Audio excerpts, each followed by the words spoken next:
The thing that God really cares about is faith. The Bible clearly tells us that it's faith that pleases God. God loves the person who believes. You have to believe. You have to have faith in Him. Faith is a life of action based on what you believe to be true. Jesus Christ said, "Let not your hearts be troubled." Why did He say this? Because He wants you to have faith that He will take care of all your needs. Faith is doing your part, which is trusting God to do His part. Your part is to believe. That's all you need to do. And then you leave God to do His part. Your part is to stand on God's Word. His Word that says nothing is impossible with God. So let me ask you, are you doing your part? Are you believing? Are you believing and standing on God's Word? Are you walking by faith and not by sight? Strong faith comes from knowing and believing that Jesus Christ not only rose from the dead, but He defeated the devil. He defeated death, hell, and the grave. Strong faith comes from meditating on God's Word. Strong faith is cultivated and developed when you not only read the Word of God, but you internalize it. You ponder on it and dwell on it.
sini. Ku rasakan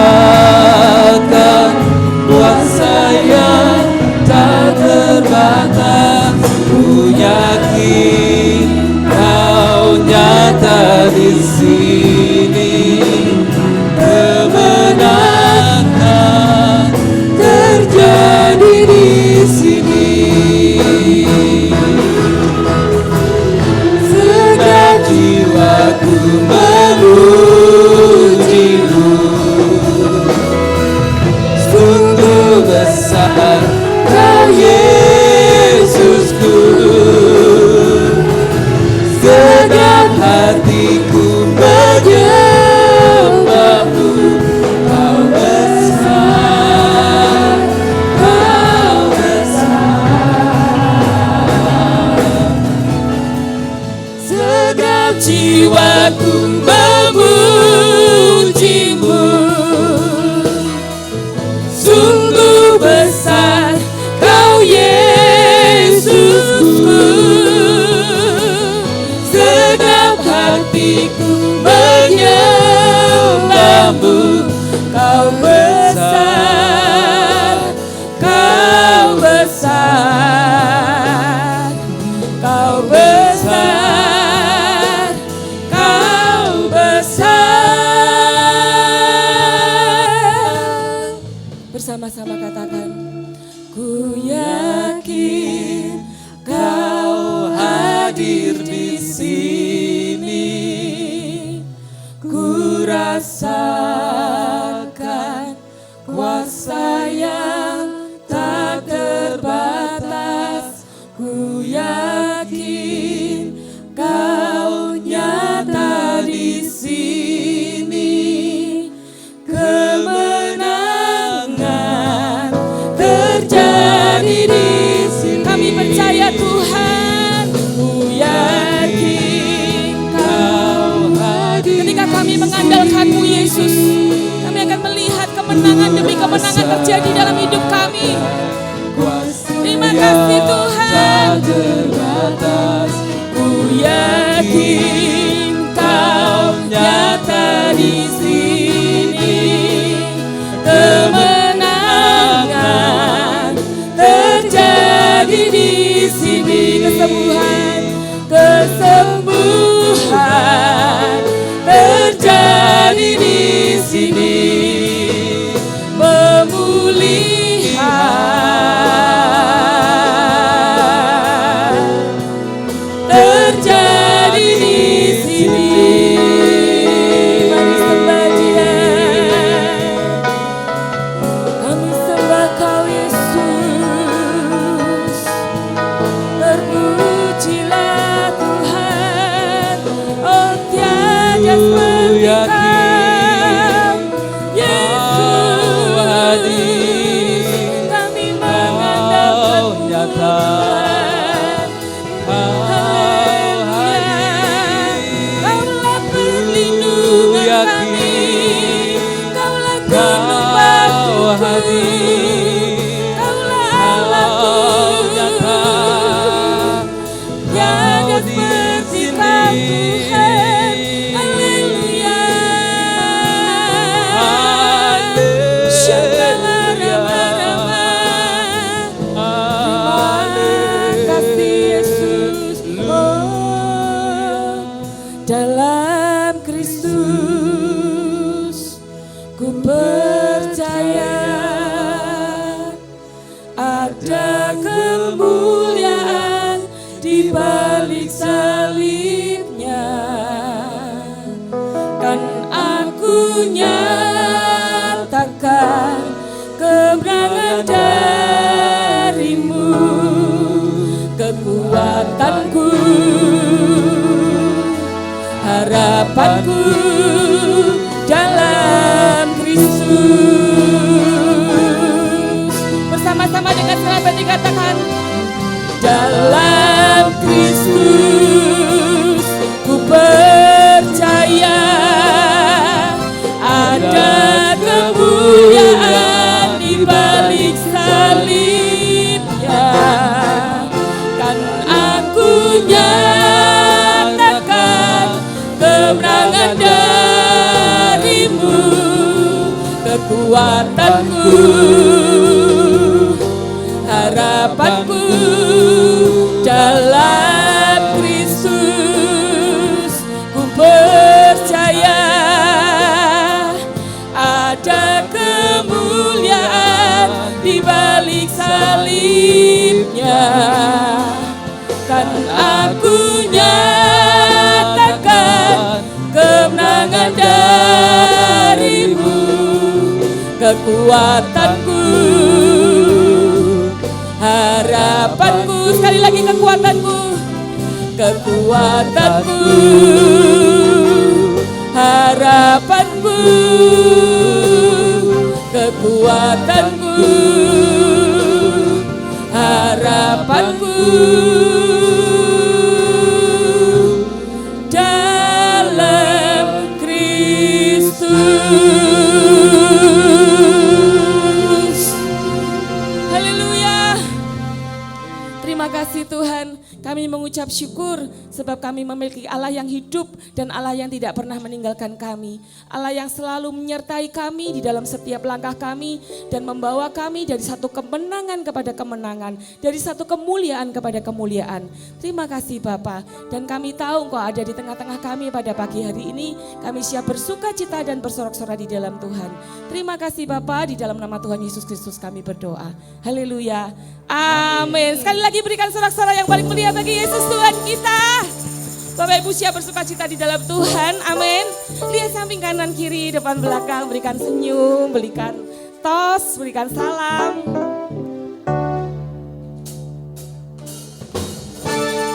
Mari bertepuk tangan bersama-sama.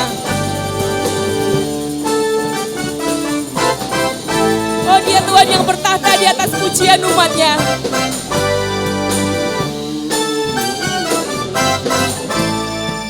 Tuhan Allah kita bertahta atas pujian umatnya.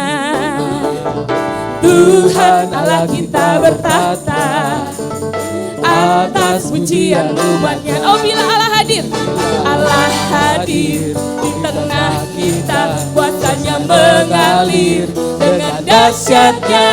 Katakan ada kuasa dalam pujian. Bernyanyilah segenap hati dan jiwa, sebab ada kuasa dalam pujian yang sanggup membungkam kekuatan lawan. Haleluya. Sekali lagi. Tuhan Allah kita bertahta, amin, atas pujian umatnya. Tuhan Allah kita bertahta atas pujian umat. Oh, bila Allah hadir di tengah kita, kuasanya mengalir dengan dahsyatnya. Sekali lagi katakan, Tuhan Allah kita bertahta, amin, atas pujian. Oh, Dia Allah yang bertahta atas pujian umatnya, amin. Tuhan Allah kita bertahta atas pujian. Katakan bersama-sama. Bila Allah hadir di tengah kita, kuasanya mengalir dengan dahsyatnya. Ada kuasa dalam pujian, bernyanyilah segenap hati dan jiwa, sebab ada kuasa dalam pujian yang sanggup membungkam kekuatan lawan. Sekali lagi bersama-sama. Ada kuasa dalam pujian. Amin. Bernyanyilah segenap hati dan jiwa, sebab ada kuasa dalam pujian yang sanggup membungkam Sekali lagi dengan lebih kekuatan. semangat katakan bersama-sama.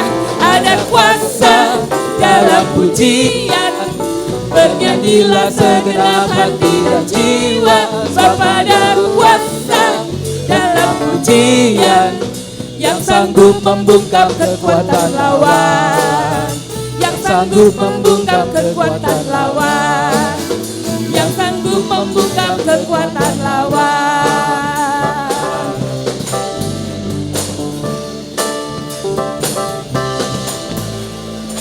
Haleluya. bersukacita di dalam Tuhan, amin. Mari bertepuk tangan bersama-sama.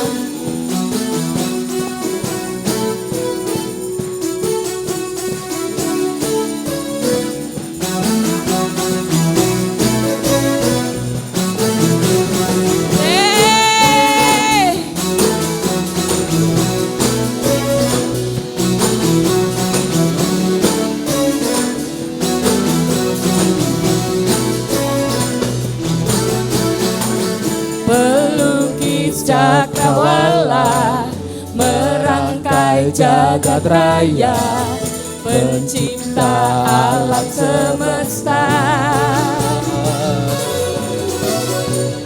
pemilik kehidupan yang sanggup menyelamatkan, dialah jalan kebenaran. Kami rindukan kuasa Kebangkitan pasti terjadi. Bersama-sama katakan, Datanglah dan bertata, kuat dan berkuasa, saat hati bersatu, menaikkan pujian, belenggu dipatahkan, mujizat dinyatakan. Great is our God.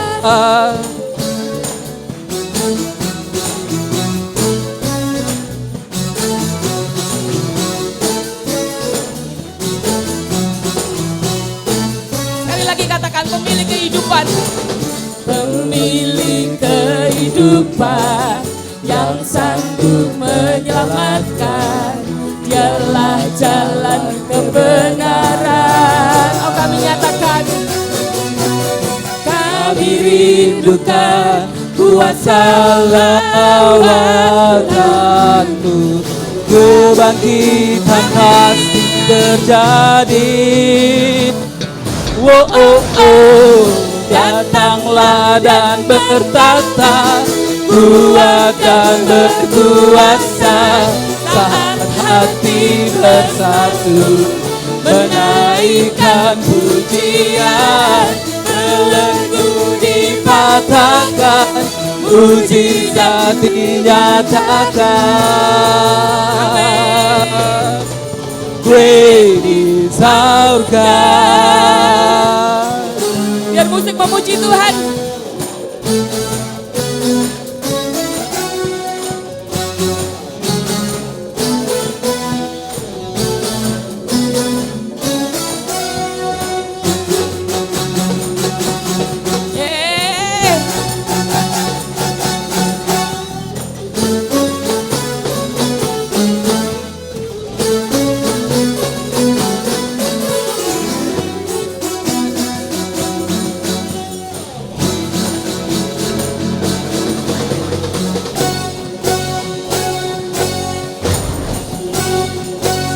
Lagi bersama-sama kata, kami rindukan kuasa Lawatanmu,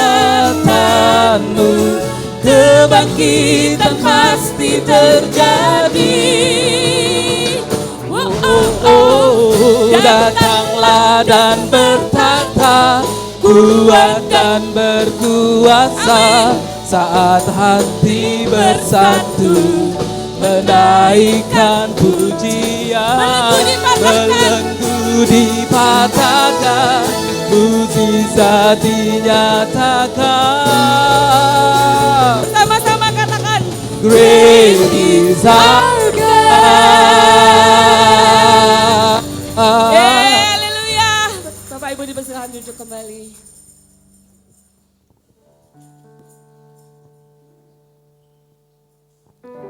Saya percaya bahwa Tuhan adalah Tuhan yang melakukan banyak mujizat di dalam kehidupan kita. Amin Bapak Ibu. Setiap hari kita hidup, kita boleh melihat dan menyaksikan kasih Tuhan, kuasa Tuhan, mujizat Tuhan terjadi di dalam hidup kita.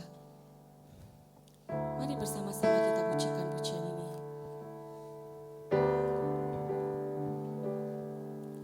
Setiap hari kulihat kasih-Mu, setiap hari kulihat kuasa-Mu, setiap hari kulihat mujizat terjadi dalam hidupku. Sekali lagi bersama-sama. Setiap hari kulihat kasih-Mu, setiap hari kulihat kuasa-Mu, setiap hari kulihat mujizat terjadi dalam hidupku.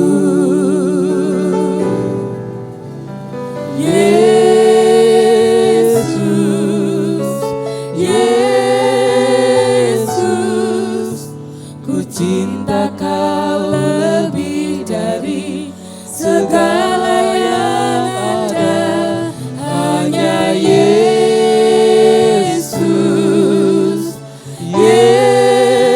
Yesus, Kau segalanya bagiku.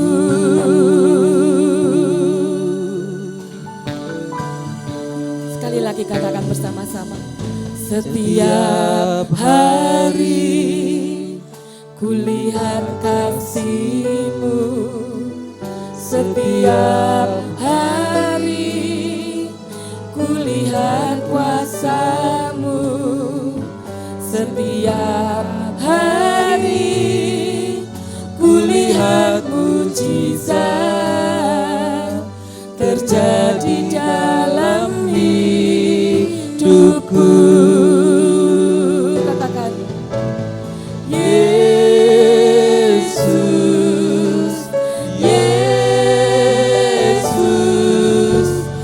Cinta Kau lebih dari segala yang ada, hanya Yesus, Yesus, Kau segalanya bagiku. Mari saja Bapak Ibu bangkit berdiri bersama-sama, sekali lagi katakan. Setiap hari kami melihat kasih-Mu, setiap hari kasih-Mu. Amin. Setiap hari kulihat kuasa-Mu, setiap hari kulihat mujizat terjadi dalam hidupku. Segenap hati katakan, Yesus, Yesus, ku cinta Kau lebih dari segala yang ada, hanya Yesus, Yesus, Kau segalanya bagiku. Panggil namanya Yesus, Yesus, Yesus, ku cinta Kau lebih dari segala yang ada, hanya Yesus, Yesus, Kau segalanya bagiku.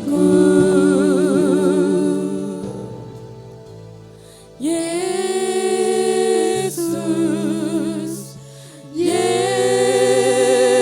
Yesus, ku cinta Kau lebih dari segala yang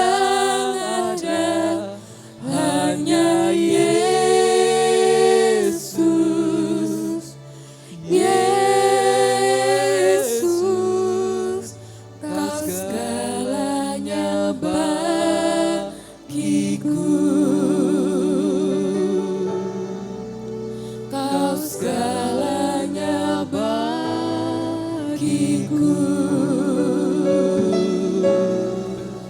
Kau segalanya bagiku.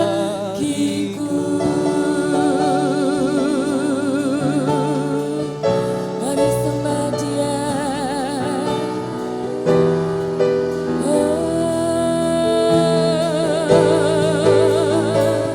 Hanya Kau Yesus, hanya Kau Tuhan, Cinta Kau lebih dari segala yang kami menyembahmu Tuhan, sebab tiada seperti Kau. Terima kasih Yesus. Tiada seperti Kau. Shangalaramu. Amin. Terima kasih ya Bapak untuk hari ini Tuhan. Terima kasih Tuhan untuk penyertaan-Mu selama 1 minggu ini ya Bapak. Kalau hari ini kami boleh ada di tempat ini, duduk diam di bawah kaki-Mu Tuhan. Kami ingin mendengarkan firman-Mu ya Bapak. Biarlah roh hikmat, wahyu, pengertian turun atas setiap kami anak-anak-Mu. Dan setiap benih firman yang ditaburkan Tuhan tidak sia-sia. Tapi setiap kami boleh mengerti akan rencana-Mu dalam kehidupan kami. Setiap kami tidak pernah lagi punya roh ketakutan. Dan setiap kami boleh tahu Tuhan bagaimana kami boleh lepas dari belenggu tekanan dalam kehidupan kami. Kami mengucap syukur untuk segala sesuatu yang baik dalam kehidupan kami ya Bapa. Kami siap Tuhan untuk mendengarkan firman-Mu. Kau urapi hamba-Mu ya Bapa, biarlah setiap firman yang ditaburkan hanya daripada Engkau sendiri. Terima kasih Tuhan, terima kasih Yesus. Kami siap akan mendengar firman-Mu Tuhan. Di dalam nama Tuhan Yesus Kristus kita semua yang percaya katakan amin. Shalom. Silakan duduk dalam hadirat Tuhan. Selamat hari Minggu yang diberkati untuk semua jemaat Tuhan dimanapun Anda berada saat ini. Baik Bapak Ibu yang mungkin masih beribadah secara online ataupun Bapak Ibu semuanya yang saat ini hadir di tempat ini untuk beribadah secara onsite ya. Yang datang di ibadah raya hari Minggu pagi di GPI Lantera. Ada sukacita hari ini Bapak Ibu? Amin. Iya, katakan kepada diri kita semuanya, saya orang yang paling disayang oleh Tuhan. Katakan kanan kiri Anda, kamu orang yang paling disayang oleh Tuhan. Loh kan ada lagunya ya Bapak Ibu ya. Loh, ada enggak lagunya? Lagunya apa? Yuk Bro Noel, coba Bro Noel. Lagunya gimana Bro Noel? Sayang disayang. Terus? Aku disayang. Tepuk tangan dong. Aku diangkat jadi anaknya. Aku disayang Tuhan. Katakan dengan semangat. Sayang, sayang, disayang. Aku disayang Tuhan, aku diangkat jadi anaknya, aku disayang Tuhan, amin. Jadi Anda sekarang percaya enggak kalau Anda ini adalah anak Tuhan? Berarti kita disayang enggak sama Tuhan? Kalau Anda disayang Tuhan, perlu enggak sih kita takut dalam kehidupan? Enggak perlu Bapak Ibu ya.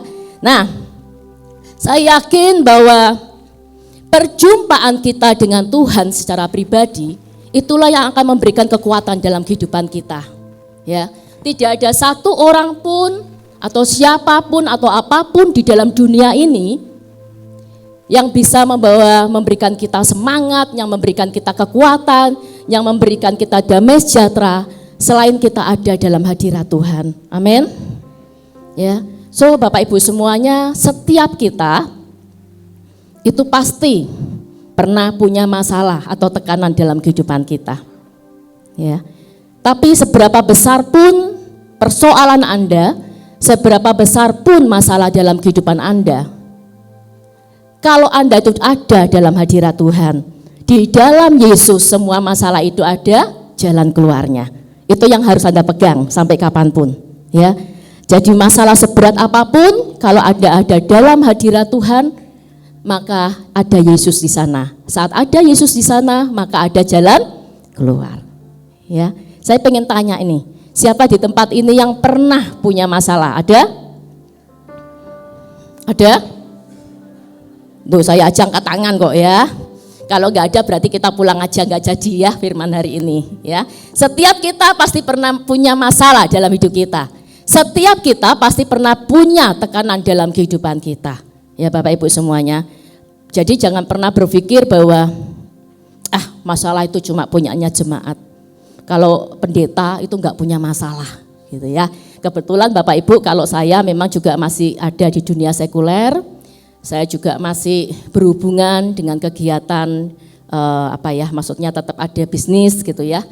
Tetapi apapun ya dalam kehidupan kita ini, kita pasti pernah mengalami masalah, tekanan dalam kehidupan ya. Kalau orang bilang tuh stres gitu ya saudara, pasti pernah. Bahkan tokoh-tokoh di dalam Alkitab itu banyak yang ternyata juga pernah mengalami tekanan dalam hidup mereka. Jadi jangan Anda berpikir bahwa cuma Anda ya. Pendeta itu juga punya hati, punya perasaan ya. Jadi setiap kita pasti pernah punya masalah dalam kehidupan kita. Saya teringat pada waktu dulu saya masih muda ya, masih youth, ada acara remaja, ada acara youth camp gitu ya. Nah di acara camp itu saya diberikan tugas oleh pembina, dibagi kelompok-kelompok gitu ya. Di dalam kelompok-kelompok tersebut kita diberi tugas untuk mencari tokoh-tokoh Alkitab dan mempresentasikan tokoh Alkitab yang punya masalah, itu siapa aja. Nah saat terjadi presentasi, akhirnya kita semua lihat ternyata banyak loh tokoh Alkitab itu yang pernah mengalami tekanan dalam kehidupan mereka. Ya, nah ini saya nggak bahas banyak ya saudara ya, saya cuma ambil 3 aja ya tokoh Alkitab. Nah salah satu contohnya kalau mungkin kita bisa lihat adalah Yunus. Kalau Bapak Ibu yang dulu rajin sekolah minggu gitu ya, pasti tahu cerita tentang Yunus. Yunus ini waktu itu pernah disuruh oleh Tuhan gitu ya, tapi dia nggak mau. Akhirnya yang terjadi, Yunus ini naik perahu, mau lari gitu ya, sampai akhirnya terombang-ambing dan kemudian masuk ke dalam perut ikan. Bahkan di dalam perut ikan, si Yunus ini minta kepada Tuhan untuk Tuhan cabut saja nyawaku. Pernah nggak Bapak Ibu yang di sini yang mengalami masalah sampai bilang sama Tuhan, Tuhan cabut saja nyawaku? Ada? Ada nggak? Ada. Wah berarti masalahnya kayak Yunus ya, hebat gitu ya. Tapi kalau masalah Anda sampai Anda belum bilang Tuhan cabut saja nyawaku, berarti masalah Anda masih kecil, masih sepele gitu ya. Makanya jangan apa Bapak Ibu? Lebay ya, dikit-dikit nulis di status gitu ya. Wah kayaknya aku lagi galau gitu ya. Teman Anda cuma yang baca status tuh ketawa apa bilangnya? Syukur ya. Jangan lebay ya Bapak Ibu ya. Tokoh Alkitab yang kedua yang kita bisa lihat adalah Elia. Bapak Ibu, Elia ini waktu itu hidup di zaman pemerintahan Raja Ahab. Ya, Raja Ahab ini adalah seorang raja yang tidak takut kepada Tuhan. Raja Ahab ini punya istri namanya Isabel. Ya, so Isabel ini adalah seorang wanita yang jahat di mata Tuhan. Dia banyak mendirikan tempat-tempat pemujaan berhala. Bahkan pada masa pemerintahan Raja Ahab, ternyata Raja Ahab ini dan Isabel ini banyak menciptakan nabi-nabi palsu Bapak Ibu. Kenapa kok diciptakan banyak nabi palsu? Karena di Israel, Bapak Ibu harus paham sejarah ya. Karena kalau Bapak Ibu nggak paham sejarah, Bapak Ibu nggak ngerti kenapa kok ada rencana Tuhan bagi Israel.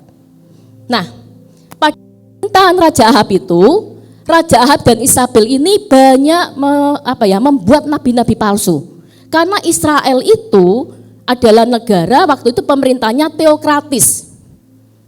Negara yang teokratis itu adalah negara yang selalu mengutamakan suara Tuhan di atas segalanya.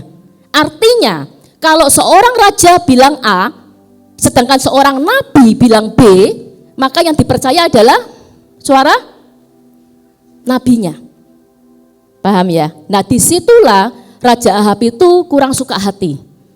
Bagaimana caranya pemerintahannya, dia punya program-program ini bisa berjalan, akhirnya dia membuat banyak nabi palsu. Supaya apa? Supaya bisa mensupport semua program-program yang dia adakan. Ya, kalau kita nggak percaya kita buka yuk dalam 1 Raja-Raja 18. Mari kita baca dulu 1 Raja-Raja 18.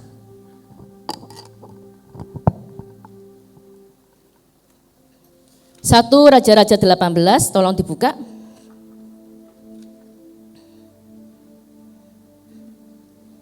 Ayat 16 sampai 19.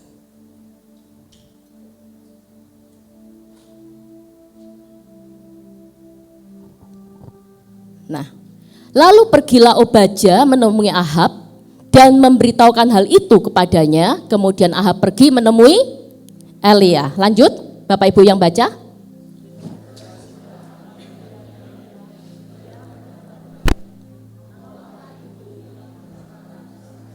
Oke, ayat yang ke-18. Jawab Elia kepadanya, bukan aku yang mencelakakan Israel, melainkan engkau ini dan kaum keluargamu. Sebab kamu telah meninggalkan perintah-perintah Tuhan dan engkau ini telah mengikuti para Baal. 19.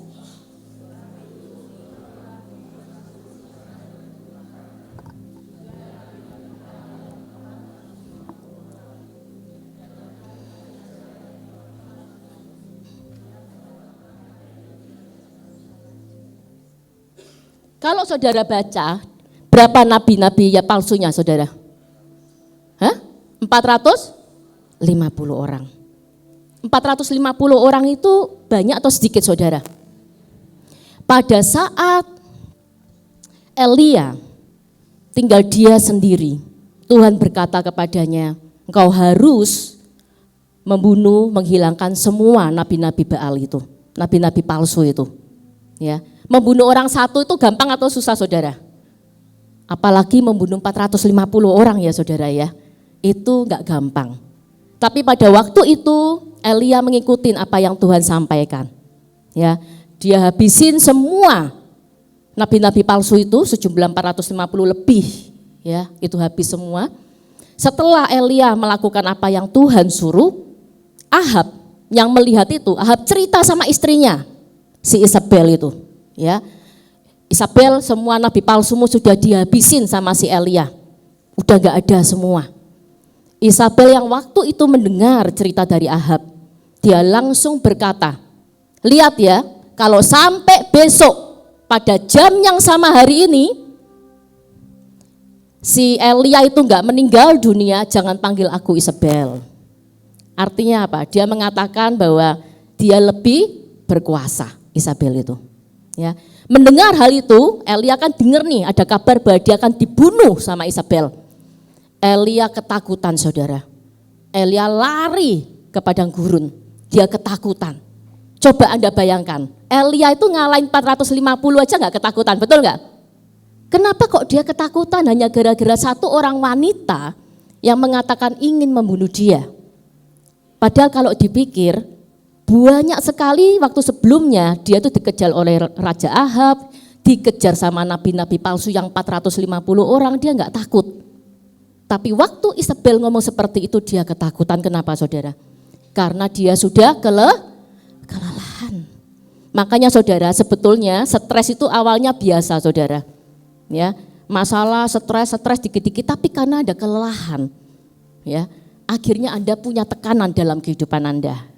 Makanya ngomong kanan kirinya, jangan lelah, ya. Kalau lelah nanti stres.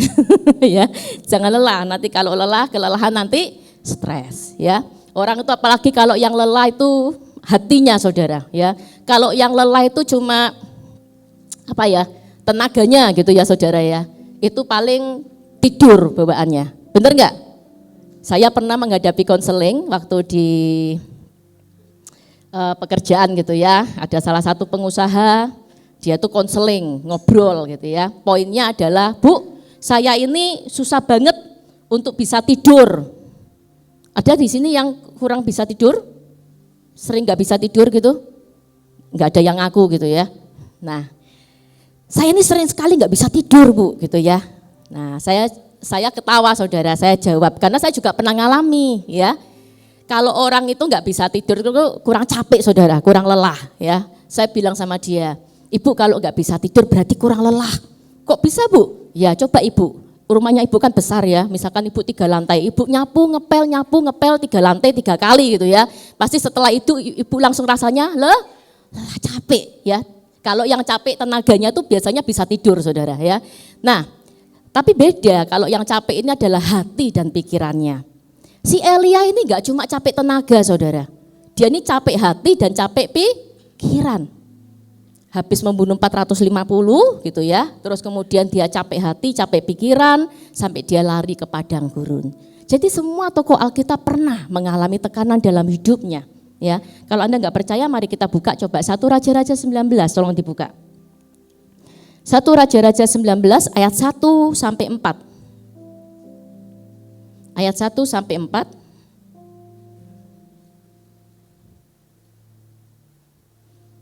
Ya. Ketika Ahab memberitahukan kepada Isabel segala yang dilakukan Elia dan perihal Elia membunuh semua nabi itu dengan pedang. Ayat yang kedua, lanjut saudara yang baca.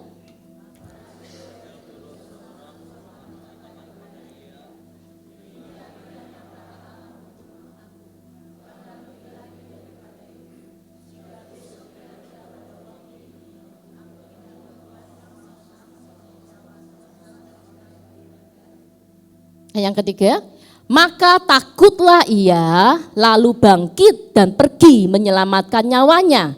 Dan setelah sampai ke Beersheba yang termasuk wilayah Yehuda, ia meninggalkan bujangnya di sana. Berikutnya.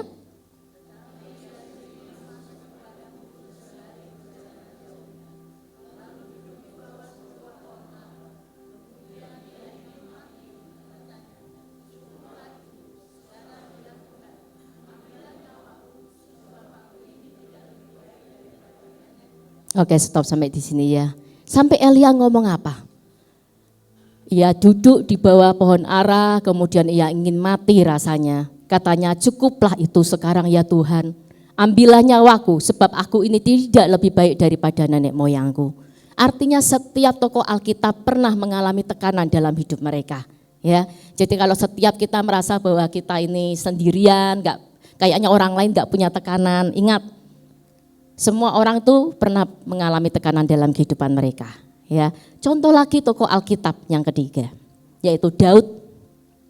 Saudara tahu enggak tekanan yang paling berat dalam kehidupan Daud itu saat apa saudara? Saat apa saudara tekanan dalam kehidupan Daud? Ada yang tahu? Gimana? Dikejar, yang pertama dikejar Saul, betul ya Pak ya? Nah, Daud ini menurut Bapak Ibu, apakah dia tuh pernah memimpikan aku pengen mimpi jadi raja? Pernah nggak di Alkitab disampaikan hal itu? Nggak ada. Daud itu nggak pernah minta jadi raja, saudara. Sama sekali nggak pernah. Ya. Tetapi satu kali kalau Anda baca ceritanya, Daud ini awal mulanya adalah hanya seorang anak muda yang selalu menggembalakan kambing dan domba di padang yang disuruh oleh ayahnya. Sampai suatu kali Nabi Samuel, nabi yang dipakai oleh Tuhan, dia mendengar suara Tuhan bahwa Tuhan sudah tidak lagi berkenan kepada Raja Saul. Pada saat dia mendengar suara itu, Samuel bertanya, terus siapa Tuhan? Berikutnya rajanya gitu ya. Akhirnya Tuhan berkata, kamu harus mengurapi salah satu anaknya Isai. Kamu pergi ke Isai, dia punya anak. Dialah itu nantinya akan jadi raja. Nah, akhirnya yang terjadi, Nabi Samuel ini pergilah menemui Isai. Ya, dia berkata, Isai, besok kau kumpulkan semua anakmu untuk datang ke upacara. Ya, upacara aku mengurapi untuk jadi raja. Tapi kan belum tahu anaknya yang mana, saudara. Ya, sampai waktu dipanggillah anak-anaknya. Saat itu Samuel kira waktu pertama kali melihat yang pertama maju, dia kira kayaknya ini nih yang bakal jadi raja karena badannya besar, gagah gitu ya. Calon raja, dia juga prajurit yang di pikiran orang itu kadang-kadang tidak sama dengan apa yang ada di hati Tuhan. Nah, sampai anaknya yang terakhir ternyata nggak ada satupun yang cocok. Ternyata Tuhan nggak ada ngomong bahwa anaknya itu yang akan diurapi, saudara. Ya, 1 Samuel 16 ayat 1 sampai 13. 1 Samuel 16 dulu. Oke. Berfirmanlah Tuhan kepada Samuel, berapa lama lagi engkau berduka cita karena Saul? Bukankah ia telah kutolak sebagai raja atas Israel? Isilah tabung tandukmu dengan minyak dan pergilah. Aku mengutus engkau kepada Isai, orang Bethlehem itu, sebab di antara anak-anaknya telah kupilih seorang raja bagiku. Ayat yang kedua, silakan Bapak Ibu.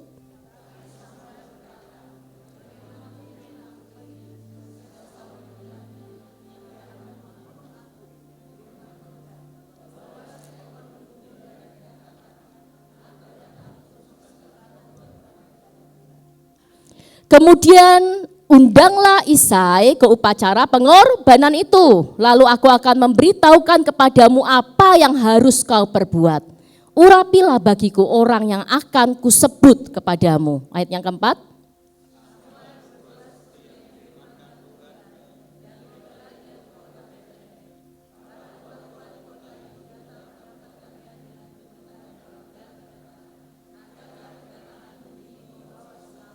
Ayat yang kelima, jawabnya, ya benar, aku datang untuk mempersembahkan korban kepada Tuhan.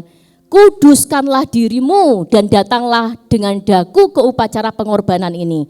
Kemudian ia menguduskan Isai dan anak-anaknya yang laki-laki dan mengundang mereka ke upacara pengorbanan itu.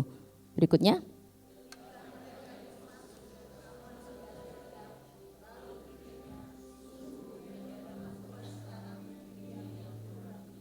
Nah, stop dulu ya, nanti kita lanjut ke yang ketujuh.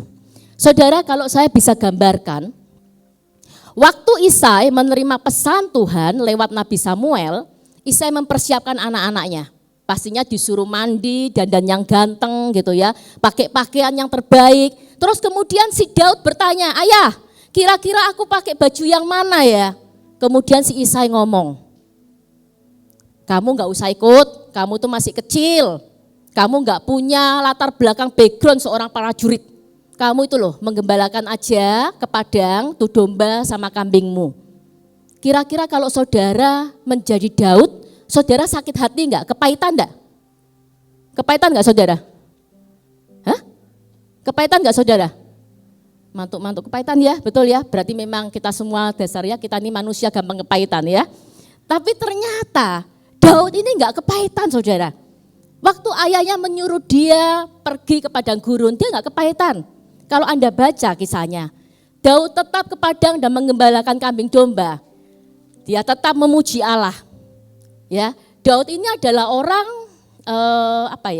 orang yang selalu suka memuji Tuhan. Maka dari itu kalau Anda lihat dalam kitab Mazmur itu sebagian besar adalah tulisan dari Daud. Ya, waktu dia di padang, dia suka menggambarkan dan memuji Allah. Ya, maka dari itu kalau mungkin saya bisa gambarkan ya, mungkin lagu yang dia naikkan. Kalau di Mazmur itu kan banyak lirik-lirik lagu ya. Kalau orang zaman sekarang ini bikin lagu diambil dari Alkitab, sebetulnya penulisnya siapa saudara? Kan biasanya ada ya, copywriting gitu ya. Nah itu harusnya Daud itu ya, ditulisnya di sana. Mungkin ada lagu yang di Mazmur itu misalkan apa? Lebih baik satu hari di pelataranmu. Ya itu lagu yang dibuat Daud. Daripada 1000 hari di tempat lain.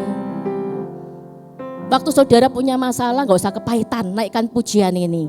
Memujimu, menyembahmu, Kau Allah yang hidup dan menikmati semua kemurahan-Mu.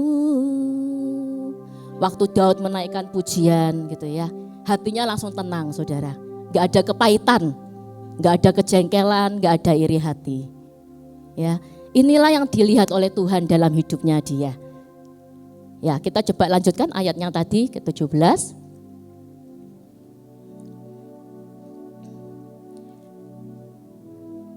Terus kemudian sebelumnya, 16 ayat yang ke-6 dulu. Nah, ini ya. Ketika mereka masuk dan Samuel melihat Eliab. Nah, ini yang pertama nih ya. Lalu pikirnya, wah sungguh di hadapan Tuhan sekarang berdiri yang diurapinya. Dikiranya ini saudara yang diurapin karena apa? Mungkin wah sterek gitu ya. Badannya kayaknya calon raja gitu ya. Kemudian yang ketujuh. Tapi berfirmanlah Tuhan kepada Samuel apa saudara?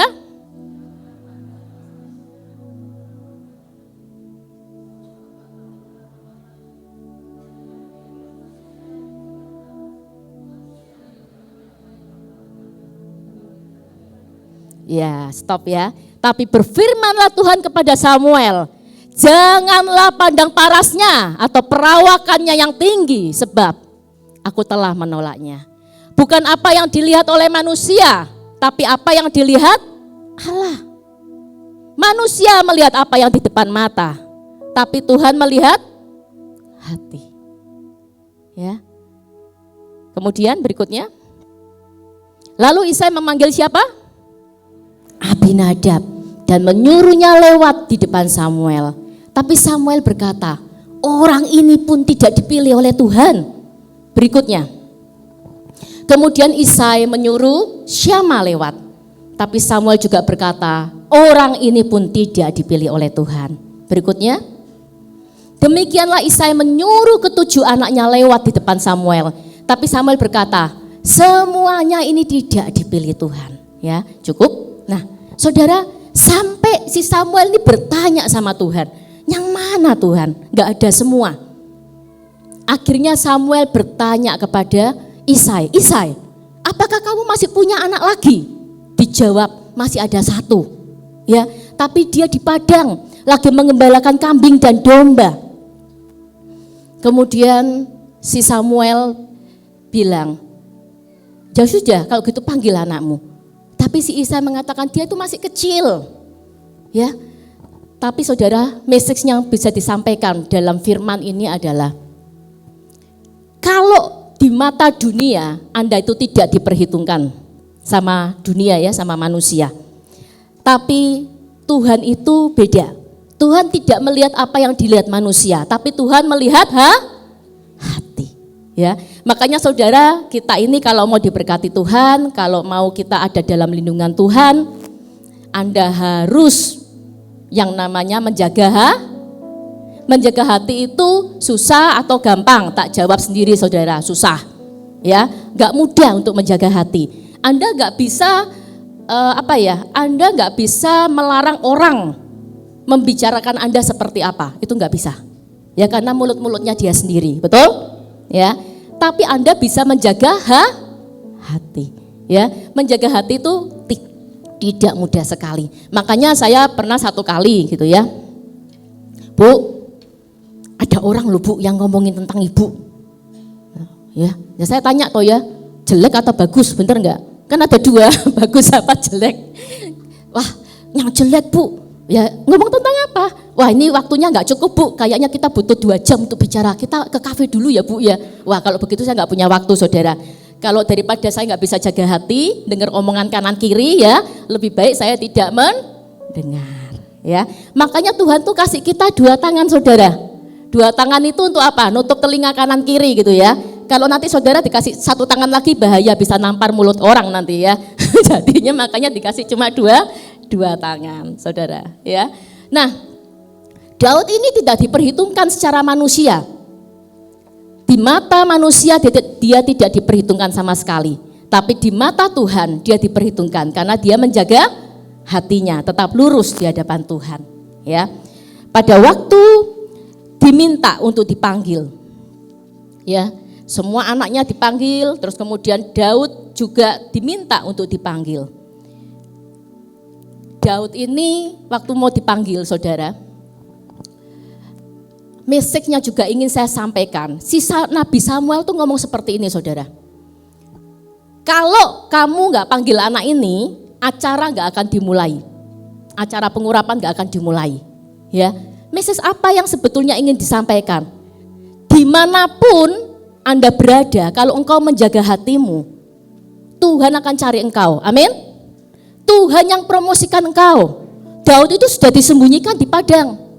Ya, sudah disembunyikan, gak ketemu sama Nabi Samuel. Tapi karena Tuhan lihat hatinya, rencana Tuhan jadi dalam hidupnya. Tuhan promosikan, Tuhan angkat dia. Ya, makanya ada satu lagu kan, pada waktu apapun yang mengatasi masalah dalam hidupmu, selama engkau tuh hanya memandang kepada dia, engkau selalu menjaga hatimu bersih, gak ada jengkel sama orang, gak ada dengki sama orang, ya, maka Tuhan yang akan bela hidupmu. Amin. Ada satu pujian yang menarik dari Pak Niko, saya ingat waktu itu saya masih remaja ya, Tuhan yang bela itu. Tuhan yang bela. Ada yang tahu lagu pujian ini? Siapa lawan dia? Lebih dari pemenang dalam segala hal. Ku pasti dapat lakukan semua. Yesus yang beri kekuatan, oh terpujilah namanya. Kenapa Daud bisa menjaga hatinya? Karena dia selalu menaikkan pujian kepada Tuhan. Ya, gak ada dengki, gak ada apapun dalam hidupnya dia. Nah, saat Samuel menyuruh untuk Daud dipanggil di hadapannya, akhirnya Daud diurapi oleh Nabi Samuel. Ya. Saat Daud diurapi, saudara, selesai diurapi, dia tetap menjadi orang yang biasa. Belum tiba-tiba terus diangkat jadi raja loh saudara, jangan salah. Saat Tuhan sudah mengurapi Daud lewat Nabi Samuel, dia belum menjadi apa-apa. Dia tetap Daud seperti biasa, yang mengembalakan kambing dan domba, seperti biasa. Sampai satu kali ada peperangan melawan Goliat. Ya, ini kisah yang selalu diceritakan di sekolah minggu, ya. Sampai satu kali ada momennya. Jadi masa promosi Tuhan itu ada waktunya, saudara. Ya, saat itu tiba-tiba ayahnya Daud, Isai ini bilang sama Daud, nih kakak-kakakmu pergi berperang ke medan perang, kirim makanan buat kakak-kakakmu, dikasih rantang gitu ya. Si Daud ini bawa makanan itu ke medan perang. Saat di medan perang dia ngelihat Goliat yang besar tinggi itu mengolok-ngolok tentang Allah Israel. Dia nggak terima saudara, karena Daud itu orang yang sangat cinta Tuhan, hatinya tuh cinta sama Tuhan, ya, sehingga dia nggak terima. Terus dia bilang, siapa itu orang yang mengolok-ngolok Allah Israel yang tidak bersunat itu? Akhirnya Daud ini ingin dia maju untuk mengalahkan Goliat. Akhirnya Daud ini dipromosikan, diangkat menjadi panglima perang. Ya, nah masalah mulai timbul di sini, saudara. Masalahnya apa? Pada waktu Daud berhasil mengalahkan Goliat, Daud diangkat, dieluk-elukan, dipuji-puji oleh orang. Masalah timbul saat para wanita lah. Di sini kan banyak ibu-ibu ya. Nah, menyanyi semua, menari gitu ya. Terus kemudian ibu-ibu ini ngomong, Saul mengalahkan apa ngomongnya, berjuta-juta, berpuluh-puluh, beribu-ribu, tapi Daud mengalahkan berlaksa-laksa. Mulai timbullah yang namanya iri. Nah, ini kembali lagi ke hati, saudara. Mulai timbullah iri hati di dalam hati Raja Saul. Saat Raja Saul mulai iri dengan Daud, disitulah pertama kali timbul ikhtiar dari Raja Saul untuk membunuh Daud. Tapi pada saat Daud ini mendengar bahwa Raja Saul ingin membunuh dia ini juga ketakutan, saudara. Dia juga manusia. Ya, Daud ini lari sampai ke gua-gua, saudara. Dia lari. Lah saudara bayangin, yang ngejar dia untuk bunuh ini orang biasa atau raja? Raja loh saudara.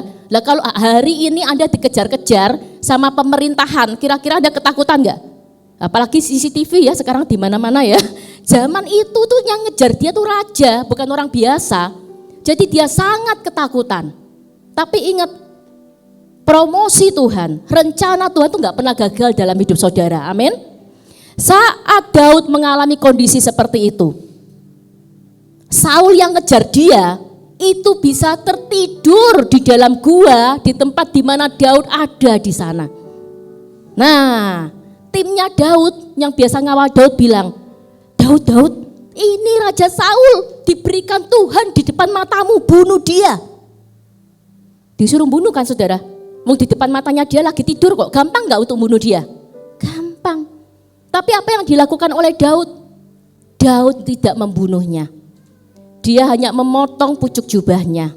Dan Daud mengatakan kepada anak buahnya dia ya, timnya dia, aku tidak mau mengotori tanganku dengan darah orang yang sudah diurapi oleh Tuhan. Bagaimanapun Saul ini adalah dulu orang yang diurapi oleh Tuhan. Daud gak mau. Ini yang kita belajar dari Daud. Bahwa Daud selalu menjaga hatinya ya, benar di hadapan Tuhan. Daud bisa saja protes kok sebetulnya. Tuhan, aku yang gak mau hidup seperti ini, siapa yang pengen jadi raja? Aku gak kepingin jadi raja, aku gak kepingin dikejar-kejar sama Raja Saul. Kadang-kadang saudara, tekanan dalam kehidupan kita, masalah dalam kehidupan kita itu kadang-kadang memang sesuatu yang gak kita undang dan gak kita harapkan dalam hidup kita bisa datang dalam hidup kita. Ya, tapi karena apa? Karena memang Tuhan izinkan. Memang ada masalah yang karena dosa, tapi juga ada masalah yang memang Tuhan izinkan. Walaupun Anda sudah merasa aku kayak udah bener di jalan Tuhan, kenapa kok masih ada masalah? Karena memang Tuhan izinkan dalam hidupmu untuk berproses. Tuhan ingin melihat hatimu di situ. Ya, amin. Jadi pada waktu Tuhan memang membawa Anda, izinkan ada masalah dalam kehidupan Anda, ada tekanan dalam kehidupan Anda, dijalani. Ya, tetap berharap kepada Tuhan, tetap memandang kepada Tuhan. Pada saat Daud mengalami masalah dalam tekanan kehidupannya, kira-kira Daud ngapain saudara? Coba dibuka dalam Mazmur.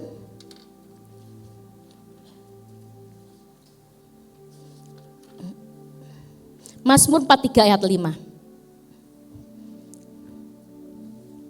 Mazmur 43 ayat 5. Waktu Daud mengalami tekanan dalam kehidupannya, dia hanya menjalani dan bersyukur dalam kehidupannya. Dia mengatakan, mengapa engkau tertekan hai jiwaku, dan mengapa engkau gelisah di dalam diriku.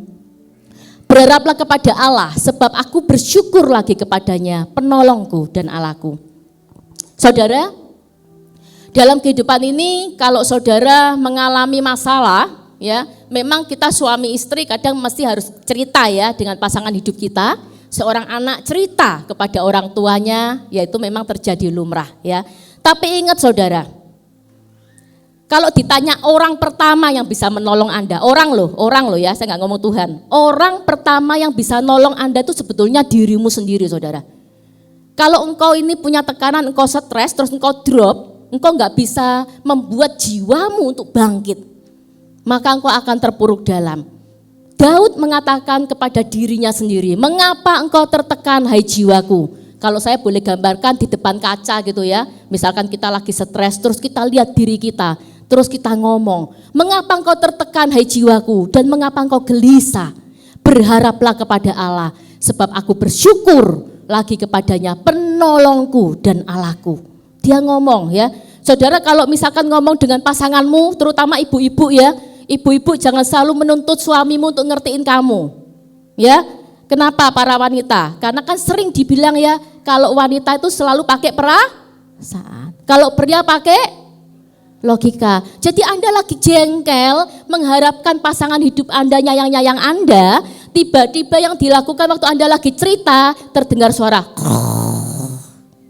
ngorok, ketawa Pak Gustaf, itu yang dia lakukan selalu setiap kali saya cerita ya. Itu yang terjadi, setiap kali kita cerita dia udah ngorok. Ya, jadi apa yang harus kita lakukan? Berdoa, dan hanya engkau yang bisa nolong dirimu sendiri. Ya, waktu engkau punya tekanan dalam hidupmu, katakan kepada jiwamu sendiri. Misalkan saya ya, saya akan ngomong kepada diri saya sendiri. Masa gak ada yang pernah stres? Pasti pernah, Pak Andrian pernah stres ya Pak ya? Nah, tersenyum berarti artinya iya ya, nggak apa-apa, saya juga sering ya. Kita ngomong kepada diri kita sendiri, hei Minarni, bangkit, kamu tidak boleh stres. Ya, kamu punya Tuhan, aku punya Allah yang luar biasa dalam hidupku. Aku punya kekuatan yang dari Tuhan. Tidak ada yang mustahil bagi Allah. Allah yang memiliki dunia ini, Allah yang aku sembah, Allah Abraham, Allah Ishak dan Allah Yakub. Tidak ada satu hal yang mustahil di hadapan Tuhan. Allah yang pernah menolongku, Allah yang sama yang akan menolong aku kali ini. Amin. Naikkan pujian. Waktu ada stres gitu ya, Anda sendirian di dalam kamar, naikkan pujian, karena Daud juga menaikkan pujian. Daud selalu memandang kepada Allah, selain menjaga hati ya, mengatakan kepada jiwamu, karena kalau engkau nggak bisa mengangkat jiwamu sendiri untuk kuat, nggak ada orang lain yang bisa mengangkat engkau, saudara. Ya, gimana caranya, Bu? Saya sering ngomong, pokoknya masuk kamar, berlutut, berdoa, jaga hatimu, jangan punya hati yang jelek terhadap orang lain. Ya paling gampang Anda nyanyilah lagu. Misalnya pertolonganmu, coba Noel. Tolonganmu. Nah ya, begitu ajaib. Yuk katakan. Kau telah memikat hatiku. Amin. Di saat aku tak sanggup lagi, di situ tanganmu bekerja. Nah stop ya. Mungkin kau ngomong, kayaknya nggak bisa ya Tuhan. Mustahil. Besok tagihan itu sudah masuk puluhan juta Tuhan. Mustahil. Saya boleh saksikan banyak kesaksian dalam hidup saya, saudara. Ya, mungkin beberapa orang yang sering mendengar kesaksian saya, terutama Anda yang sering konseling pernikahan dengan saya. Nah nanti ya bagi yang mau konseling pernikahan Anda akan banyak mendengar kesaksian dari saya. Saya sering tunjukkan WA itu kesaksian nyata dari saya. Kalau di sini kan nggak mungkin saya kasih WA-nya untuk dikasihkan ke Anda semua ya. Kalau konseling pernikahan kan enak, cuma 3 orang ya untuk bisa ngobrol. Dan mereka menangis waktu konseling pernikahan. Saya selalu ngomong, pegang satu dalam hidupmu, warisan iman. Warisan iman itu lebih dari segalanya dibanding harta yang diberikan oleh orang tuamu. Karena kalau orang tuamu bisa berikan harta itu bisa habis, saudara. Tapi kalau warisan iman itu kekuatannya akan kamu pegang sampai kapanpun. Ya, itu sering terjadi dalam hidup saya. Bagaimana Tuhan menolong? Saya sudah gak ngerti nih ceritanya. Besok sudah ada tiba-tiba yang saya harapkan batal. Kemudian tiba-tiba Tuhan gantikan dengan secara ajaib. Gak ada angin, gak ada hujan, tiba-tiba WA saya. Bu, saya jadi ya Bu untuk pakai jasa ibu gitu ya. Besok saya transfer sekian. Saya padahal bayangin aja enggak, saudara. Ya, makanya lagu ini sangat memberkati. Walaupun saat ini saudara merasa besok pagi sudah saatnya Tuhan. Tapi malam ini belum ada kelihatan tanda-tandanya. Tapi kalau engkau punya iman yang sangat besar, engkau hanya memandang kepada Dia dan hatimu kau bawa kepada Dia, maka hanya ada pujian yang kau naikkan. Pertolonganmu begitu ajaib, kau telah memikat hatiku. Di saat aku tak sanggup lagi, di situ tanganmu bekerja. Naikkan dengan imanmu, pertolonganmu begitu ajaib, kau telah kat hatiku. Kini mataku tertuju padamu, kasih-Mu Tuhan. Saat engkau boleh menjaga hatimu dan hanya memandang Dia, maka Tuhan akan menorongkan promosinya dalam hidupmu. Amin. Tim pujian naik ke mimbar. Saudara, saya punya satu perumpamaan yang mungkin saya akan gambarkan kepada Bapak Ibu semuanya. Mungkin saya boleh dibantu, Bro Noel. Apakah yang di sebelah sana bisa kelihatan?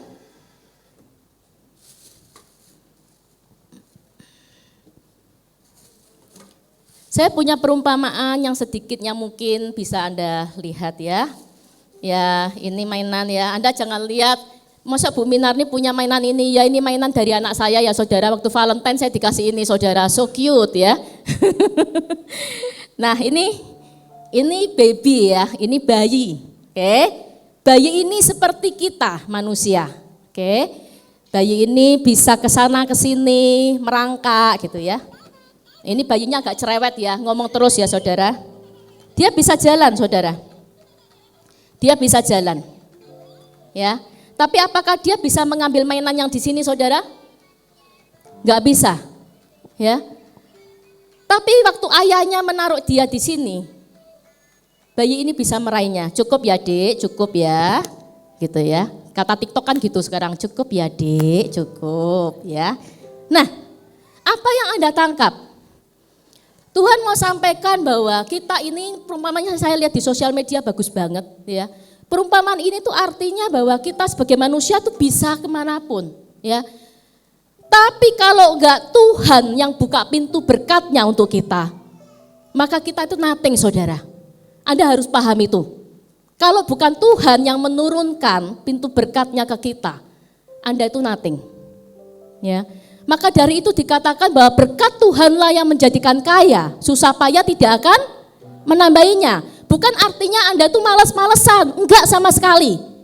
Ya, Anda boleh tanya ke suami saya, boleh tanya ke anak saya, boleh tanya ke semuanya. Mereka selalu ngomong saya ini workaholic. Saya selalu bekerja, jadwal saya Senin sampai Sabtu itu selalu penuh, saudara. Ya, tetapi kita memberikan yang terbaik.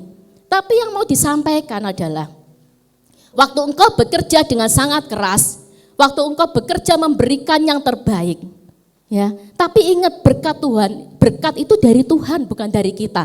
Kenapa Anda bisa dapat proyek? Kenapa Anda bisa ada orang yang pakai jasamu? Kenapa tiba-tiba ada orang yang telepon kepada Anda dan ingin membeli dari Anda? Kenapa Anda tiba-tiba menerima berkat Tuhan yang tidak pernah Anda pikirkan? Ya, kenapa Anda ada hari ini? Itu karena semua Tuhan yang buka berkatnya. Jadi jangan pernah biarkan hatimu untuk merasa bahwa engkau adalah yang terhebat dalam hidupmu. Tapi terus jaga hatimu untuk punya kerendahan hati. Segala sesuatunya dari Tuhan. Apapun tekanan dalam hidup saudara, kalau engkau boleh jaga hatimu hanya memandang kepada Tuhan, maka Tuhan akan bebaskan Anda dari semua tekanan dalam kehidupan Anda. Amin. Ngomong ke diri saudara bahwa hai jiwaku bersukacitalah, hai jiwaku bergembiralah. Ya, aku punya Allah yang hebat. Tuhan yang menciptakan dunia ini, tidak ada yang mustahil bagi Dia. Saat engkau boleh membuat jiwamu itu kuat di hadapan Tuhan, imanmu itu timbul dan kau melihat kepada Tuhan, disitulah promosi Tuhan akan jadi dalam hidupmu. Amin.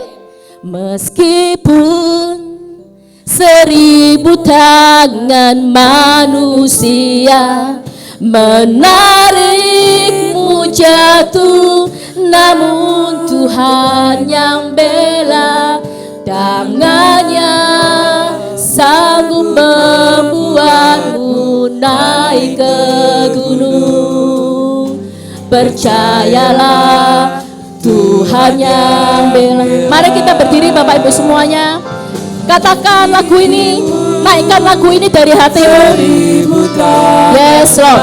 Manusia menarikmu jatuh, namun Tuhan yang bela, tangannya sanggup membuatmu naik ke gunung. Percayalah Tuhan yang bela. Naikkan pujian ini. Meskipun 1000 tangan manusia menarikmu jatuh, namun Tuhan yang bela, tangannya sanggup membuatmu naik ke gunung. Percayalah Tuhan yang bela. Percayalah Tuhan yang bela. Percayalah yes Lord, Tuhan yang bela. Amin. Kami mengucap syukur ya Tuhan untuk firman yang sudah Kau taburkan ya Bapa. Biarlah benih firman ini tertanam dalam hati setiap kami. Dan mulai hari ini setiap anak-anak-Mu Tuhan boleh menjaga hati mereka. Boleh hanya memandang kepada Engkau. Boleh hanya berharap kepada Engkau Tuhan. Dan setiap kami memiliki iman yang besar. Jiwa kami kuat di dalam Engkau. Tidak ada persoalan ataupun tekanan dalam kehidupan ini yang boleh membelenggu kami. Tapi Engkau membebaskan kami dari setiap belenggu yang ada Tuhan. Amin. Biarlah setiap kami Tuhan boleh ada dalam tangan-Mu dan selalu ada dalam penyertaan-Mu ya Bapa. Terima kasih Yesus. Mari kita angkat tangan kita untuk kita menaikkan doa Bapa kami. Bapa kami yang di surga, dikuduskanlah nama-Mu, datanglah kerajaan-Mu, jadilah kehendak-Mu di bumi seperti di surga. Berilah kami pada hari ini makanan kami yang secukupnya, dan ampunilah kami akan kesalahan kami, seperti kami juga mengampuni orang yang bersalah kepada kami. Dan jangan bawa kami dalam pencobaan, tapi lepaskanlah kami daripada yang jahat, karena Engkau-lah yang punya kerajaan dan kuasa dan kemuliaan sampai selama-lamanya. Amin. Amin.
Haleluya, puji Tuhan. Bapak Ibu diberkati oleh firman Tuhan pagi hari ini.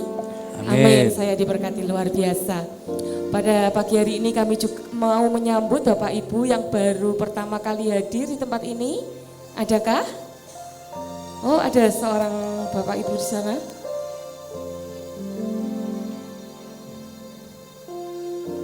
Boleh angkat tangannya, boleh melambaikan. Oh, selamat datang Bapak Ibu. Kami menantikan untuk bisa beribadah bersama-sama di dalam ibadah-ibadah selanjutnya. Minggu depan saya akan melayani Anda di ibadah pagi dan ibadah sore akan dilayani oleh Bu Tari. Bantu dalam doa. Besok pagi ada acara SPY, kurang lebih ada 30-an dari jam 9 pagi sampai jam 4 sore. Dan juga nanti siang bagi yang ikut acara Dulos Camp hari Kamis Jumat Sabtu, angkat tangan. Kamis, Jumat, Sabtu. Nah nanti siang bagi Anda yang ikut Dulos Camp, Anda bisa japri, WA japri ke teman-teman yang ikut Dulos Camp semua, ada 13 orang untuk nanti siang bisa Zoom bersama Bu Minari dan saya jam 1 sampai jam 2 untuk mempersiapkan diri kita semuanya.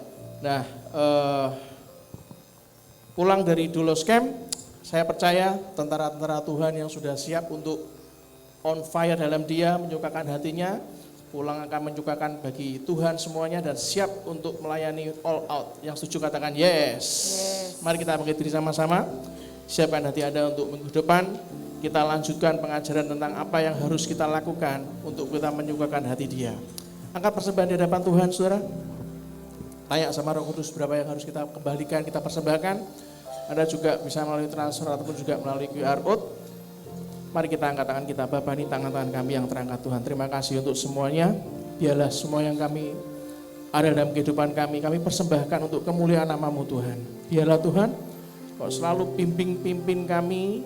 Biarlah kami selalu menabur dan menuai sesuai dengan kehendak-Mu saja. Dan kami tahu Kau selalu ajari kami menabur dan menuai di tanah yang paling subur. Angkat kedua tangan kita, aminkan doa berkat ini. Tuhan melindungi Engkau, memberkati Engkau dan melindungi Engkau. Tuhan menarik Engkau dengan wajah-Nya dan memberkati Engkau dengan kasih karunia.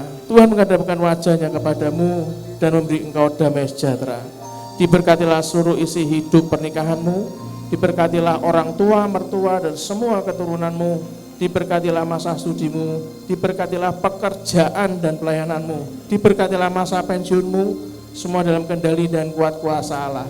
Kemanapun kita keluar dan masuk, pergi dan pulang mendapatkan perlindungan dari Allah yang Maha Tinggi. Biarlah kebenaran menjadi barisan depan kita dan kemuliaan Allah menjadi barisan belakang kita. Dan biarlah kiranya berkat dari Allah Bapa, Putra dan Roh Kudus menyertai kita semuanya dari hari ini sampai Maranatha. Dan kita semua yang percaya dibentuk, dicintai, disembuhkan dan diberkati. Katakan dengan iman. Amin. Berikan tepuk tangan meriah buat Tuhan kita. Berbahagialah orang-orang yang terus menerima firman Tuhan, menerima remanya dan merenungannya pagi, siang, dan malam. Dan sampai kapanpun Anda akan disebut dengan orang-orang yang berbahagia. Salam sayang saya buat keluarga dari rumah. God bless you.